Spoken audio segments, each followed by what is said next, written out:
achieved.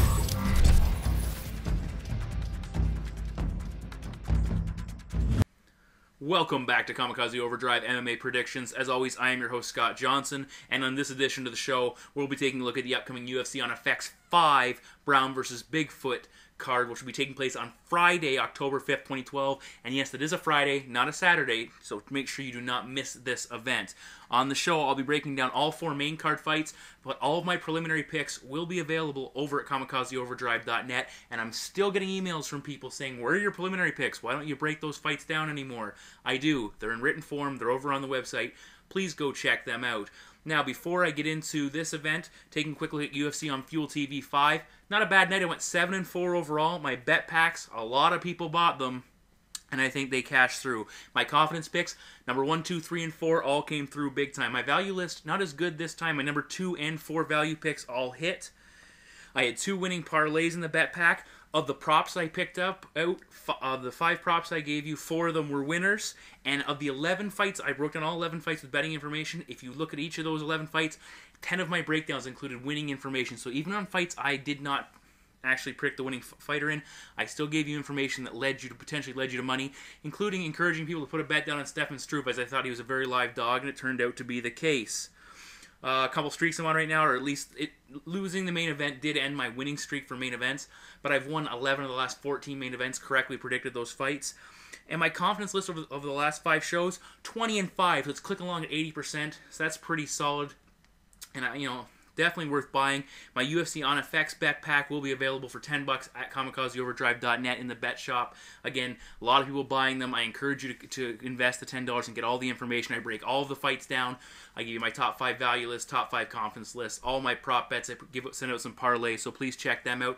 And heartandglory.com will be providing one buyer of my bet packs with their choice of a t-shirt. I'll do a draw for that as well. So you buy the bet pack and you're in a draw to win a free MMA t-shirt from heartandglory.com. And so definitely keep your thoughts on that. As always, thank you very much to all of my sponsors. heartandglory.com, MMAbettingodds.com, Fear the Fighter, Fighter Style, CouchFighter.co, MMACrips.com, the boys over the Adrenaline Training Center, and just about anybody else who hosts and posts my videos. Please head over to kamikazeoverdrive.net as well. Check out the prediction panel, the guys breaking down fights there, Josh Harper, Joe Caporelli, and Joel Riche. There's a couple polls. An interesting poll I want you guys to take a look on the sidebar of my website. Please check it out and vote. I'm asking you what would happen, and this is an if scenario, what would happen if Stephan Bonnar beats Anderson Silva at the upcoming UFC 153 event? How does that change his rankings? Does he get an instant title shot? Does he get a number 1 contender's belt? Nothing changed. There's a couple other options on there. So please vote and let me know how you feel about that. That's enough for me. We've got 4 pretty interesting fights coming up, so let's get to our main card. Our first prediction comes to you from the UFC's welterweight division as Justin Fast Eddie Edwards, 8-2-0, battles Josh the Dentist Neer, 33-11-1. Josh Neer is coming off that slightly surprising KO knockout against Mike Pyle. I did take Pyle, but I didn't expect him to knock him out. While Justin Edwards dropped a decision to John McGuire at UFC 138. Interesting matchup here. Josh Neer, a longtime veteran, a ton of MMA experience, 45 bouts and all. That's going to be a big edge in this fight compared to Edwards, who's only gone into the cage professionally 9 times. But this is his 4th UFC experience, and he had the tough, the Ultimate Fighter situation there too, so he certainly has some background to draw upon. A couple things I'm looking at right off the bat. Josh Neer, 2.5 inches of reach and a half inch of height, which should help him. I like Neer. I think when it comes down to in this fight, he is simply the more experienced fighter, and he has a more diverse repertoire. Over his career, 17 wins by knockout, 12 wins by submission. He's a BJJ purple belt, so he's very capable no matter where the fight goes. We saw him submit Dwayne Ludwig. We saw him stop Keith Wisniewski with the brutal elbows from the clinch. Justin Edwards, on the other hand, he's also a purple belt in Brazilian Jiu-Jitsu. 5 of his wins have come by submission with 1 knockout and 1 decision victory. In his UFC career, he opened it up with a spirited bout with Clay Harbinson where he scored a number of takedowns, but what it came down to, I think he scored 7, but he still lost a split decision, and what that says to me is he was not doing enough on top when he got the top position. Against George Lopez, he had a little bit more success and was able to score some takedowns and gain enough points against Lopez to pick up the win despite a dominant 3rd round by George Lopez. And then he followed it up against John McGuire. McGuire dominated him with his ground game. That's something of concern because McGuire is pretty good on the mat, but I don't think he's Josh Neer's level. of grappling. Now, that being said, Neer has had issues in the past with guys who are capable of taking the fight to the ground and can lay on top of him and keep him there, and that's something Edwards will be look to do. But I don't know how successful he will be, because one thing Edwards likes to do, he likes to clinch and drop for his takedowns, and I've seen Neer's been very successful in the past dealing with fighters in the clinch. He does a nice job of getting his hands right in his opponent's face during the clinch, pushing off, and it's very difficult to execute anything when your opponent's constantly, shoving you in the face and backing you off that way. We saw what he did with the short elbows against Wisniewski. We saw he did a number on... He really had some success against Pyle before the knockout, fighting in close, and I think he'll have some more success against Justin Edwards as well. Neer will need to avoid the takedowns, and if Edwards does take him down, he's going to have to deal with Josh Neer's guard, which could be very dangerous. I like Neer's diverse striking. He's a very tough guy. He throws a lot more at his opponent than Edwards does in the feet. And when it comes right down to it, I just think Josh Neer has more to offer in this fight. He's simply a better fighter than Justin Edwards. Additionally, Edwards against George Lopez and against John McGuire, he tired in the third round of both those fights, and that's something you cannot afford to do against a guy like Neer who just keeps on coming. He's an offensively based fighter, and I think this is Josh Neer's fight to win. So my prediction is Josh Neer to defeat Justin Edwards by TKO. Our next prediction comes to you in the UFC's Flyweight division as Ultimate Fighter champion John the Magician Dodson, 14-5-0, battles former #1 flyweight in the world Jussier Formiga de Silva, 14-1-0, and the winner of this fight could very well be finding themselves battling the newly crowned champion Demetrius Johnson for the flyweight title next time they enter the cage. Now, looking at how these guys have fared of late, John Dodson made a successful transition to the UFC flyweight division, defeating Timothy Elliott. He has picked up wins over Tim Elliott. He beat TJ Dillashaw in the finals. In his last fight before joining the UFC, he defeated another UFC flyweight in John Moriaga. On the other side of the cage, Jussier de Silva on a considerable roll. He has only been defeated once in his career. He has currently won 5 in a row.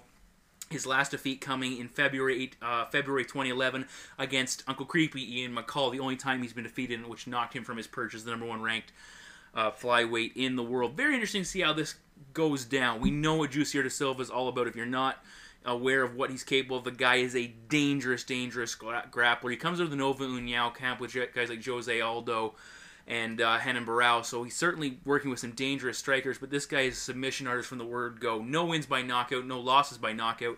Of his 14 wins, 7 by submission, 7 by decision. Of course, that 1 loss by decision. So he's going to look to get Dodson down, control him, and either smother him with his top game or submit him when the opportunity arises. John Dodson, on the other hand, a little bit more diverse. He's fighting to the Jackson camp, so we know what he's very capable. He's going to be well prepared for this fight. 5 wins by knockout, 2 by submission, 6 by decision. He has been defeated 5 times, and they are all by decision. So he's a very tough guy to stop. And the one thing with Dodson is the guy has outrageous speed. That's how he's able to dominate the bantamweight group on the Ultimate Fighter. Just uses speed, and the guy's got significant power, as we saw when he stopped Johnny Bedford and when he stopped TJ Dillashaw. He's got significant power. Now, in his last fight against Timothy Elliott, Elliott threw a lot at him, really awkward angles, and really pushed Dodson to, set anything up. He was still the faster fighter, but because Elliott was so unorthodox in his attacks, it really made Dodson, have to change gears a lot and not have as much success with his striking. And I don't expect that. It's Jussier de Silva. He's got very... his striking isn't bad, but again, his goal is to get the fight to the ground. And in that fight against Ian McCall, he was able to get McCall to the ground early. Ian threw a kick.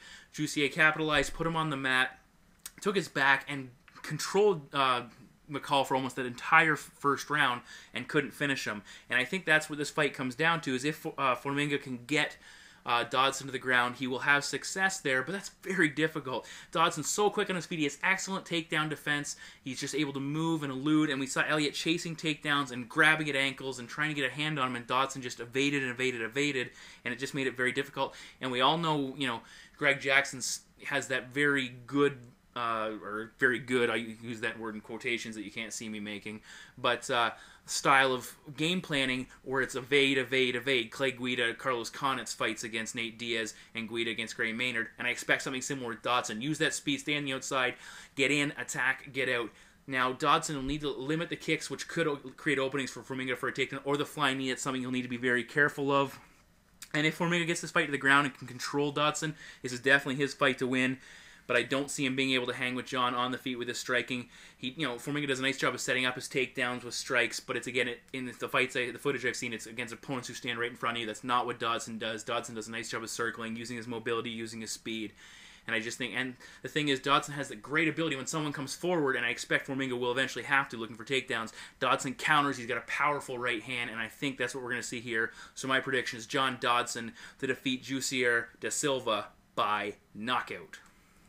In our co-main event prediction, we're in the UFC's welterweight division in a fight that was originally scheduled for that wasteland that is known now as UFC 151, as Jake the Juggernaut Ellenberger 27-6-0 battles Jay the Thoroughbred Herion 23-5-0. Ellenberger is coming off that devastating come from behind defeat against Martin Kampmann that halted his 6-fight winning streak and temporarily at least derailed his aspirations to get a title shot. Jay Herion, on the other hand, actually is filling in this fight at 151. It was supposed to be Josh Koscheck. He stepped in, signed back with the UFC. He's had a lot of success of late. I have 1, 2, 3, 4, 5, 6, 7, 8, 9, 10, 11 wins in his last 12 fights. His last loss, his only loss in that time span, came at Bellator 56, a split decision loss to their welterweight champion, Ben Askren. That means he won the tournament, obviously. Defeating 3 opponents, including Rick Hahn, in the tournament final, and that was by split decision at Bellator 43. Physically breaking this down, these guys, both 6 feet tall, very similar. Herion will have a slight 2-inch reach advantage, which should be noted. And this is his second, I believe, his second go-around in the UFC, so I don't expect Herion, he's got a ton of fights, I don't expect him to have any jitters heading into the cage for the first time in a while, at least. Big thing with Ellenberger is I expect him to be very motivated coming off that loss to Martin Kampmann. He nearly puts Kampmann away in the first round, which would have been a decisive victory and been a very... and now Kampmann's fighting it for a shot at the title, it looks like, against Hendricks. But Ellenberger nearly puts him away and then loses the second round. I expect him to be very motivated to come back and do well. And we saw the last time he lost a fight was against Carlos Condit, and he ripped off 6 fights after that and did it with a couple, Mike Pyle and John Howard, both TKO wins. So we know what this guy's capable of. And that's the big number on Ellenberger. He is a wrestler, but the guy, an NCAA Division II wrestler, he's a purple belt BJJ, which means he's very capable on the ground, but he has 17 wins by knockout. We saw what he did, of course, against Jake Shields with those brutal knees in the clinch and then punches. Sean Pearson, that one-punch knockout. Mike Pyle overwhelmed him with big power and stopped him. Jay Herion, on the other hand, 6 wins by knockout in his career, 7 wins by submission. He's an NCAA Division I wrestler, so he certainly has great grappling experience to draw upon as well.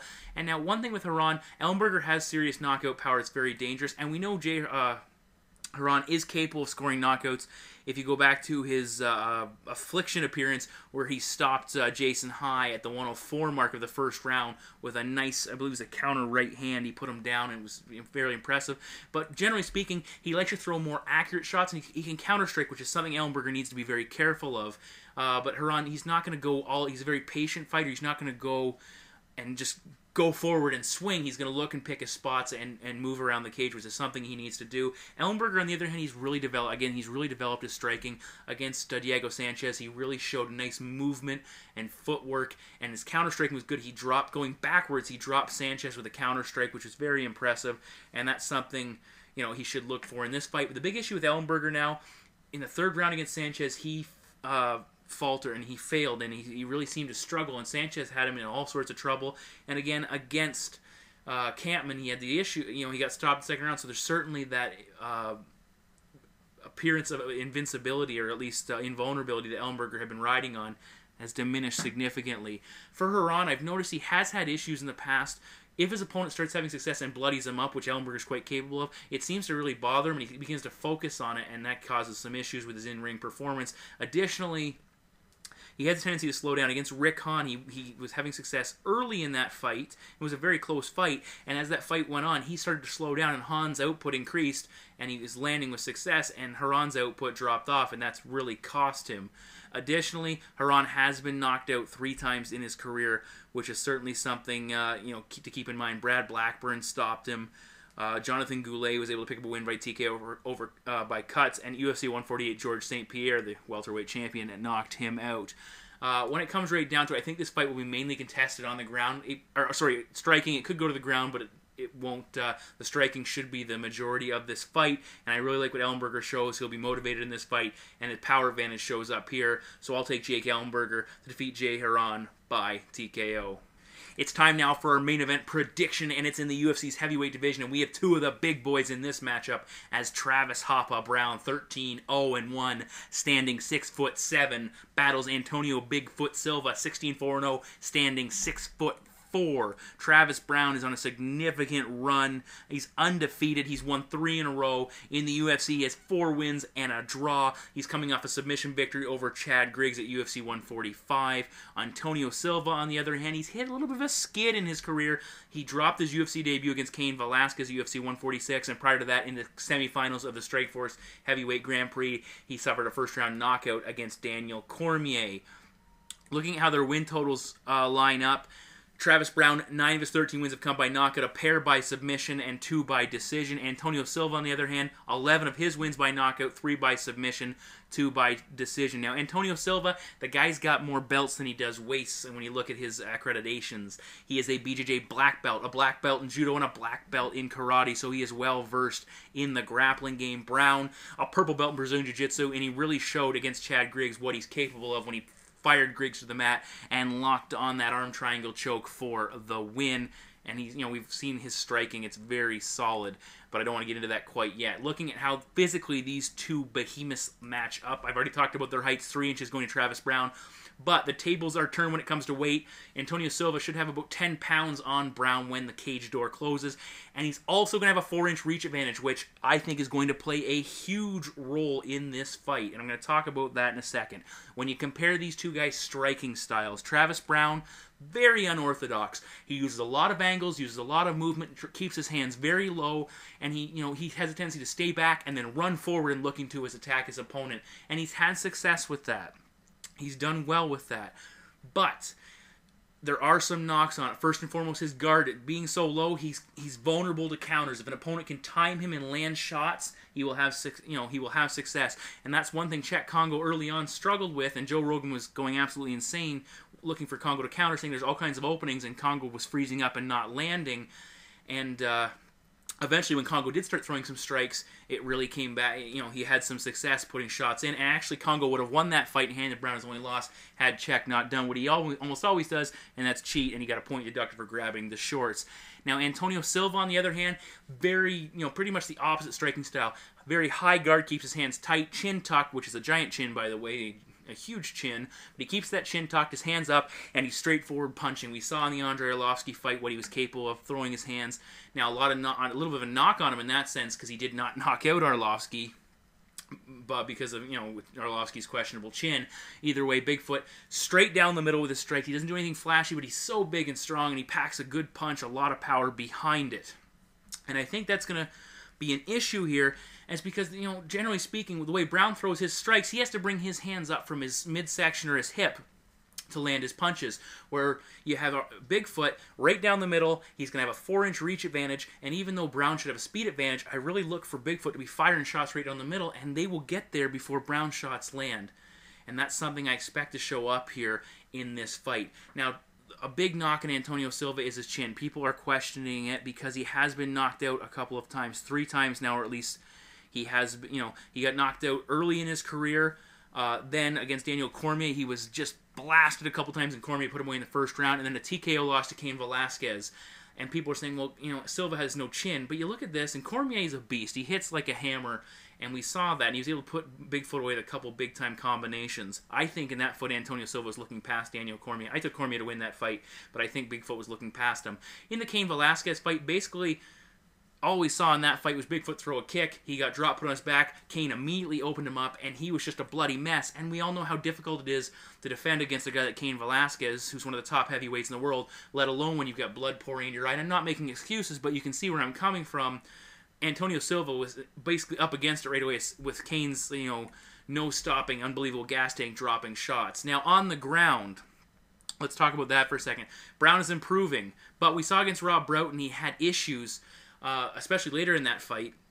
he's okay on the ground, but he's by far not a dominant fighter. His submission win over Chad Griggs was impressive, but Griggs is not a very good ground fighter, and we've seen that in the past. On the other hand, Antonio Silva is very good, and he has a very good top game. You look what he did against Fedor Emelianenko when he was able to shoot in and take him down, and he got on top, and it's very difficult to get a man that size off of you, and Fedor could not, and eventually was stopped. He did the same thing to Mike Kyle. He just gets on top, and he works guys over. Now, he's not on the level for Fabricio Verdum, as he really did not want to go to the ground with Verdum, even though he did at points, but still, it's a very, he's very capable on the ground. Not a lot of submissions, but when the big man gets on top of you, it can certainly do some damage with his hands, and it can tax your conditioning. And that's another thing with Travis Browne. His herky-jerky style is very awkward and makes things successful for him with his striking, because a lot of heavyweights aren't used to dealing with that style. But at the same time, so much movement for a man that big, it really can drain your conditioning, especially if you don't put your opponent away quickly, and that's something Browne needs to do, I would, go about saying, because you look in the Rob Broughton fight, I know he was fighting altitude in that matchup, but it really took away from his conditioning. The Congo fight, he really struggled there, and that's something he'll need to be very careful of against Antonio Silva, because keep in mind, this is a 5-round fight.